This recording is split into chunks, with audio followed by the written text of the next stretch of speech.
Assalamualaikum warahmatullahi wabarakatuh dan selamat pagi.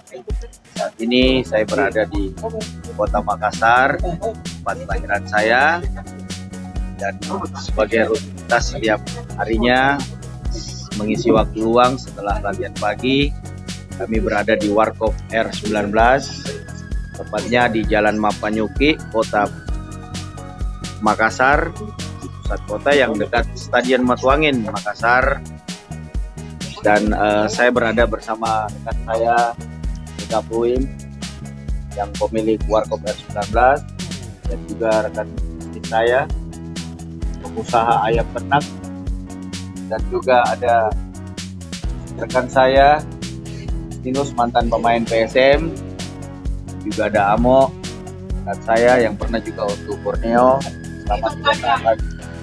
Ada Junet, rekan saya, mantan pemain juga. Saat ini kami berada di Warkop, nongkri-nongkri, membicarakan hal-hal yang penting tentang kesehatan dan sepak bola Indonesia.